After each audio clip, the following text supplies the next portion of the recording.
feel nauseous, believe me. Never had a lot of shit come easy. Had to work hard, struggle just to be me. Had to rise up just so they could see me. Did what I had to do just to feed me. And what was left over I put towards my dreaming. But the only thing in life that has meaning are the things you gotta work for, believe me. Saat ini, hanya dengan lambaian tangannya, dia ketakutan hingga berkeringat dingin. Terlepas dari kenyataan bahwa dia berada di langkah kelima, tidak ada sedikit pun perlawanan. Siapakah kedua lelaki tua ini? Bukankah kekuatan yang menakutkan ini mirip dengan kekuatan kakek? Dengan posisi mereka, mengapa mereka ada di sini menjaga pintu? Penatua kurus dengan jijik berkata, tikus melahirkan tikus, tetapi garis keturunannya semakin buruk setiap generasi. Cucu yang dibesarkan Han Qian bahkan tidak bisa mencapai apa-apa sendirian. Penatua gemuk itu menggerakkan mulutnya, dan berkata siapa yang tidak mencapai apa-apa. Generasi muda kuil ksatria sangat berarti bagi aliansi. Ini adalah sesuatu yang tidak dapat Anda sangkal. Penatua kurus itu berkata, omong kosong. Bahkan semuanya bersama-sama tidak bisa menyamai cair kita. Tetua gemuk itu tertawa kecil. Gadis kecil selalu perlu menikah. Apalagi anak yang baru masuk juga lumayan bagus. Sepertinya usianya kurang lebih sama dengan cairmu. Penatua kurus mengangkat bahu, gendut sialan, apakah kamu ingin ikut campur? Penatua gemuk itu bersandar di kursinya, berkata kamu berani.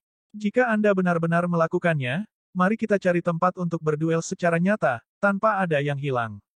Serangan diam-diam juga diperbolehkan. Penatua kurus itu mengerang sekali lagi sebelum duduk kembali di kursinya, tanpa mengucapkan sepatah kata pun. Long Hao Chen tercengang dengan kenyataan bahwa tubuhnya tidak menabrak dinding. Dia hanya merasa bahwa kekuatan tarikan tirani di sekitarnya tanpa henti menariknya, dari segala arah.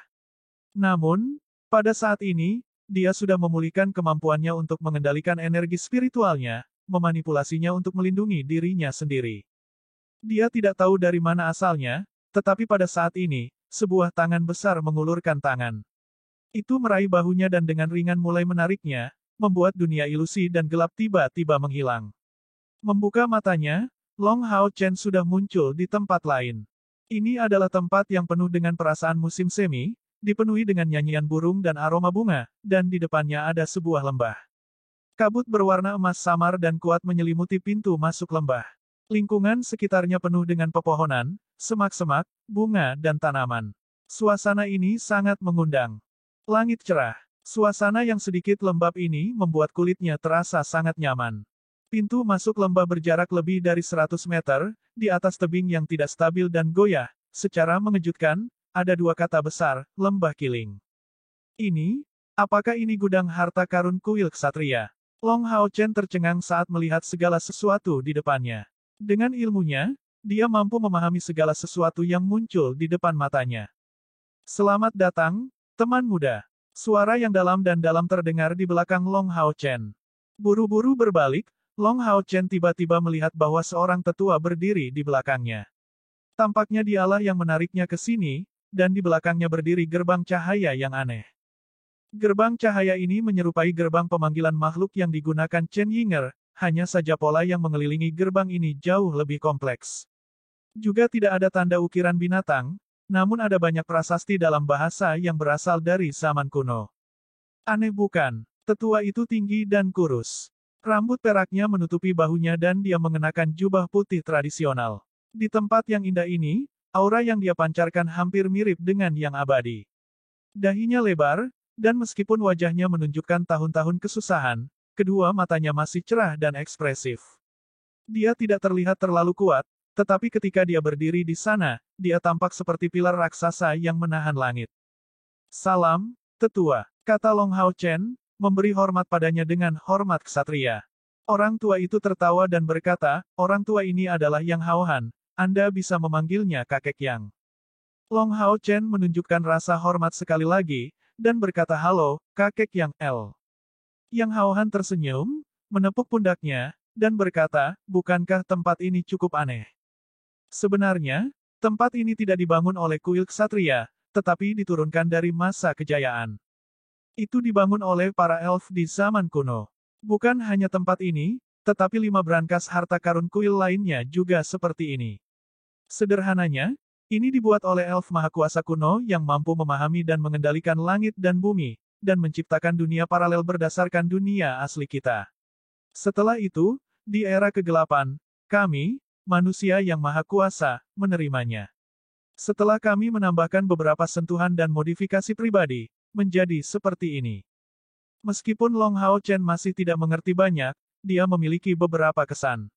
Dia menghubungkan semuanya di sini dengan pengalamannya sendiri di Gunung Suci Ksatria.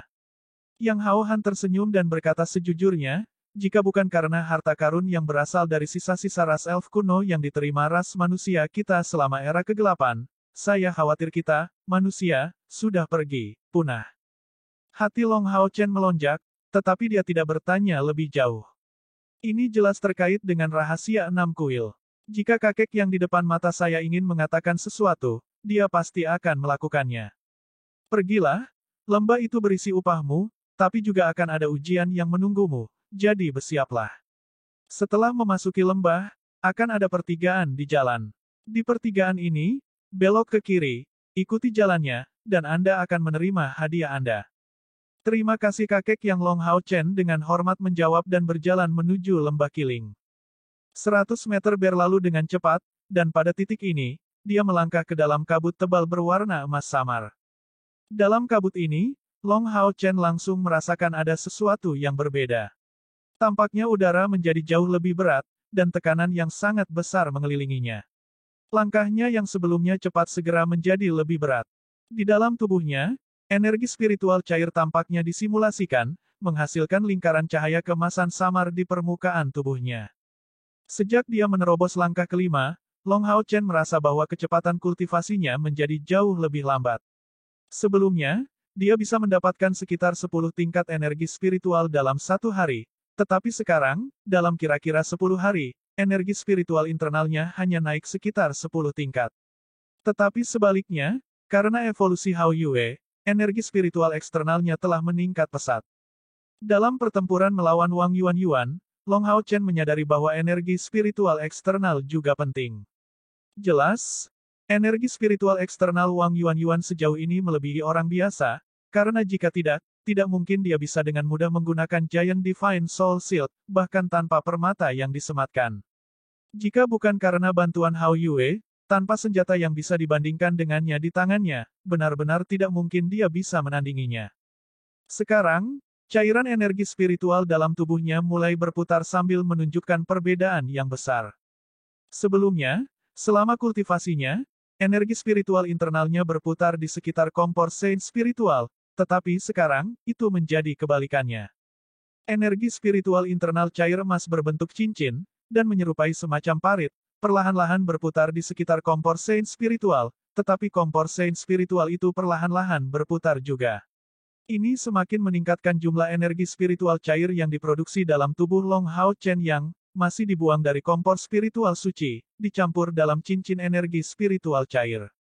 Long Hao Chen tahu bahwa dia tidak bisa terlalu bersemangat dalam berkultivasi. Dia tahu bahwa terobosan adalah salah satu alasan mengapa dia bisa mendapatkan 10 level setiap hari. Satu lagi adalah fakta bahwa dia mengambil pil pengumpulan spiritual yang diberikan kepadanya oleh Lin Xin. Kemudian, itu juga karena dia tidak henti-hentinya membangkitkan potensinya melalui pertarungan terus-menerus. Dan setelah menerobos, energi spiritual internal cair jauh lebih kompleks daripada bentuk sebelumnya. Di bulan ini, potensi gairah juga cukup besar. Upaya yang mantap dan pasti untuk meningkatkan levelnya, baginya, adalah pilihan yang paling tepat. Bagaimanapun, dia masih berusia 14 tahun ini, jadi tidak ada kekurangan waktu untuknya. Tujuan pribadi yang diberikan Long Hao Chen pada dirinya sendiri adalah untuk menembus level Radiant Knight di bawah usia 18 tahun, dan level Temple Knight di bawah 25 tahun. Tanpa ragu, kemajuan terlalu cepat sama sekali tidak sepadan. Ini adalah sesuatu yang sangat ditekankan oleh Ye Hua.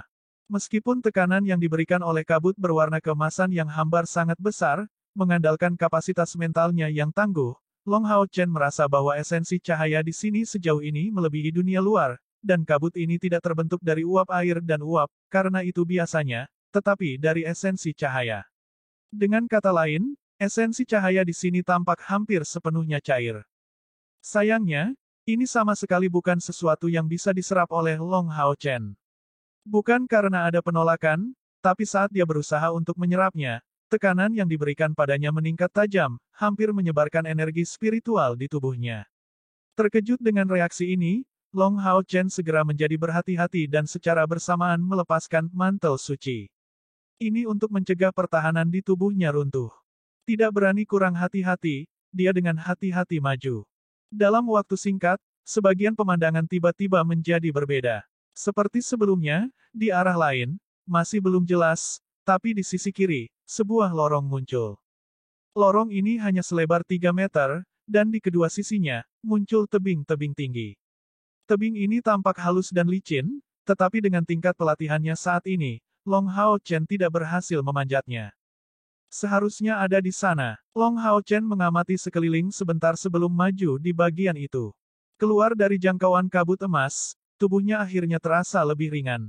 Saat kekuatan menekan lenyap, Long Hao Chen bisa merasakan energi spiritual internal di tubuhnya dengan tenang mengalir keluar.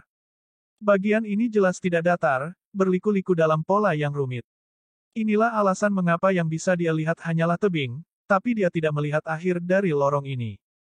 Terus maju di bagian ini, dia telah menghabiskan kira-kira 1/4 jam di dalamnya, ketika tiba-tiba, di depannya muncul 10 persimpangan berbeda di jalan. Masing-masing memiliki tebing tinggi di kedua sisinya. Ini tidak mungkin bentuk yang terbentuk secara alami. Terlalu teliti untuk menjadi acak. Long Hao Chen yang terguncang melihat begitu banyak percabangan berpikir sendiri. Apa yang harus saya lakukan? Kakek yang tidak memberitahuku tentang percabangan ini. Mana yang harus saya pilih? Haruskah saya tetap memilih yang paling kiri? Menghentikan langkahnya, Long Hao Chen merenung pada dirinya sendiri. Meskipun dia masih muda, dia memiliki sifat yang tenang dan bukan tipe orang yang bertindak membabi buta. Dia tidak tahu mengapa, tetapi di dalam hatinya, perasaan gelisah melonjak. Long Hao Chen ingat dengan sempurna apa yang tua Yang Hao Han katakan padanya untuk diingat dengan hati-hati sebelumnya. Kekuatan menghafalnya yang luar biasa saat ini sedang digunakan secara maksimal. Kakek yang berkata bahwa saya harus lulus ujian untuk mendapatkan upah saya. Mungkinkah ini ujian? Atau sebagian darinya. Saat dia berpikir, Long Hao Chen duduk bersila dan menutup matanya. Sebelumnya, saat melewati kabut tipis, sebagian energi spiritualnya telah dikonsumsi. Karena dia harus menghadapi ujian, mempertahankan kondisi optimal jelas akan menjadi sangat penting. Di lembah Kiling ini, esensi cahaya jauh lebih kaya daripada di dunia luar. Meskipun kabut yang sebelumnya tidak ada sekarang, esensi cahaya setebal hujan masih ada dalam proporsi yang sangat melimpah. Mengandalkan fisik khususnya sebagai Sion of Light, dalam sekejap, Long Hao Chen sudah kembali ke kondisi puncaknya. Pada saat ini, tiba-tiba, sesuatu menarik perhatian Long Hao Chen. Dia merasakan sedikit esensi cahaya paling murni berfluktuasi di sekitarnya di udara. Long Hao Chen tiba-tiba membuka matanya yang melirik langsung ke arah tertentu.